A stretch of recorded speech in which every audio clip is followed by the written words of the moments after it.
Hey, good morning, friends. It's Joe. Welcome to my scripture reflection for Sunday, October the 20th. Hope all is well with you on this fall Sunday morning. Beautiful day here in the Northeast again. We have had amazing weather. Maybe not enough rain, but things seem to come around and even out over time. But for now, we're enjoying some beautiful fall weather, and those people who enjoy the fall are certainly enjoying it. We are charged with enjoying our days no matter what, right? And hopefully we are doing that as well.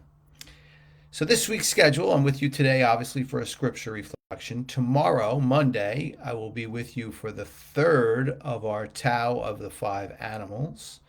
And on Tuesday, I'll be with you for a scripture reflection. And on Thursday, I'll be with you for an announcement of what I plan to do moving forward to try my best to help animals in need around the world. And hopefully, you'll be tuning in with me every day. But on Thursday, please pay special attention. And it's something that you also can get involved with. So I look forward to announcing that on Thursday of this week. For now, we are going to quiet our minds and hearts, and we are going to listen to today's gospel, which is from St. Mark chapter 10, verses 35 to 45. James and John, the sons of Zebedee, came to Jesus and said to him, "Teacher, we want to do for us whatever we ask of you." He replied, "What do you wish me to do for you?" They answered him, "Grant that in your glory we may sit one at your right and the other at your left." Jesus said to them, "You do not know what you are asking. Can you drink the cup that I drink, or be baptized with the baptism with which I was baptized?" They said to him, "We can."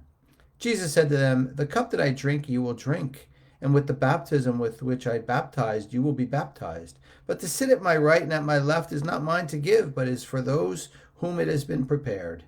When the 10 heard this, they became indignant at James and John. Jesus summoned them and said, "You do not know who are recognized as rulers over Gentiles lord it over them, and their great ones make their authority over them felt? But it shall be not so among you. Rather, whoever wishes to be great among you will be your servant. Whoever wishes to be first, you will be the slave of all. For the Son of Man did not come to be served, but to serve, and to give his life as a ransom for many."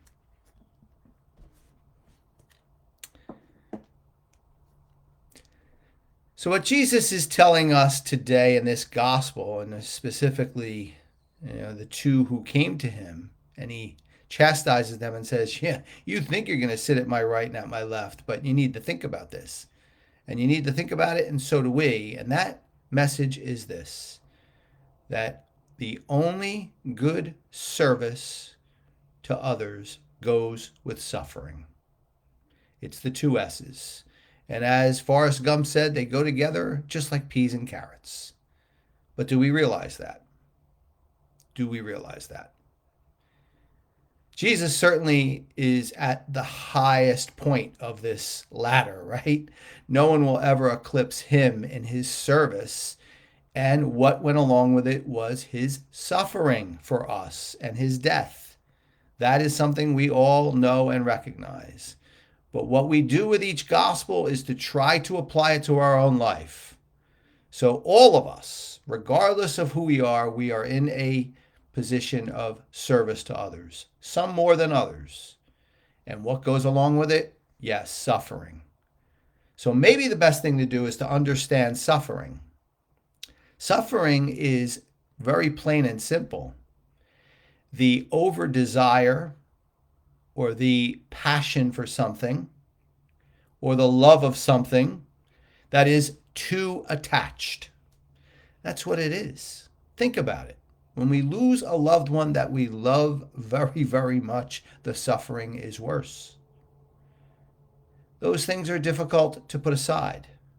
But there are some sufferings in our life that we can work on and put aside. Over-attachment to donuts, for example. It may seem silly, but over-attachment to donuts, when we give them up, the suffering is worse. We probably should give them up anyway. So the detachment must take place early on from anything that we can detach from and move out of our scope of passion will help our degrees of suffering and thereby help us understand and see the real value and opportunities for service.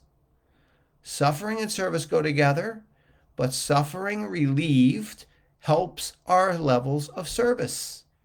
We open our hearts more, we open our minds more, we open our love more and compassion. And that is what Jesus was trying to get across. And he was trying to tell us, look, for me, this suffering and service goes together, and it goes together for you too, but by serving me and serving those that I put before you, you must make the sense out of suffering. And that's what making sense out of suffering means. Detaching, letting go of some of the passion for things that we can and things that we should detach from. And when we do, our suffering does become less and our ability to serve does become greater. I point to those who are in animal rescue often, and I will point to them again today. They are amazing people. They are people who really do suffer greatly from the attachment to the animals, and I can relate to some of this, and I'm sure you can too. But what they do is they put aside their own attachments more than any group of people I've ever seen. And by doing so, they're able to serve that much more. And it's a beautiful thing, a difficult thing, and a beautiful thing. And yes, I will say that it parallels somewhat Jesus' life. And they really do detach and sacrifice very much for the sake of suffering so they could serve more and more beautiful four-legged souls in need. For us, it's an opportunity every day to detach from something and realize that we are suffering a little bit less in areas that will build us up to do that much more, to serve and love those placed before us. Well, my friends, that's my message for you on this Sunday. As always, I hope it was helpful and you could take it into your day and into your week.